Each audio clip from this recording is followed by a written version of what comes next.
from hidden faults. Keep me safe also from willful sins. Don't let them rule over me. Hidden faults and willful sins. Hidden faults are more dangerous than willful sins. Most of the great evils in this world are caused not by villains doing what they know to be sinful, but rather most of the evils are done by good people doing what they thought was expedient or even honorable. The Apostle Paul, for example, persecuted Christians in his early life because he thought at the moment it was the right thing to do. The American Civil War, for another example, was not fought by bad guys versus good guys, but it was fought by good guys on both sides, bravely killing and being killed for honorable reasons.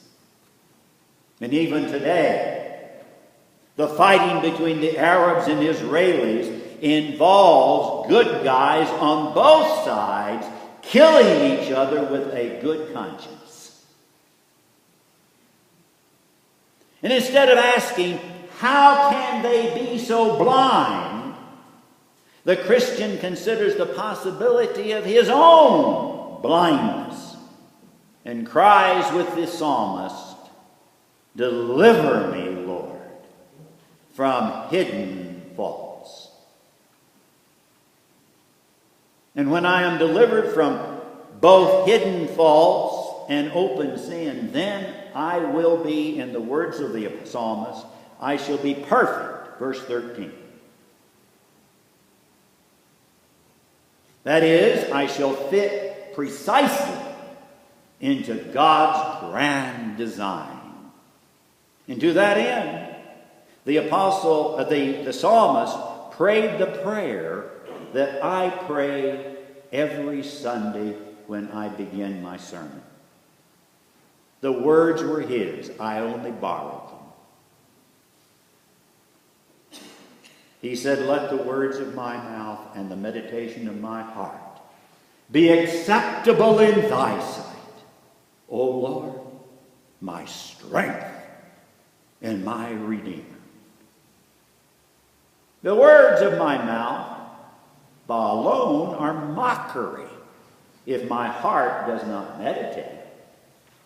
For the shell is nothing without the kernel, but both together are useless unless they are accepted. And even if they are accepted by others, they are vain unless they are accepted by God.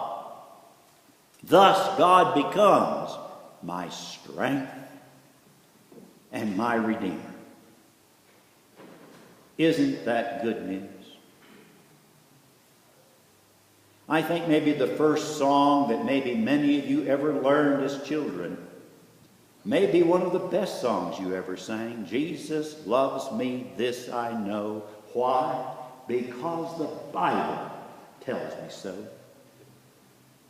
I invite you to join me in singing that old children's song and make it personal in your heart. Number 579. Stand with me now as we sing the good news of God's love.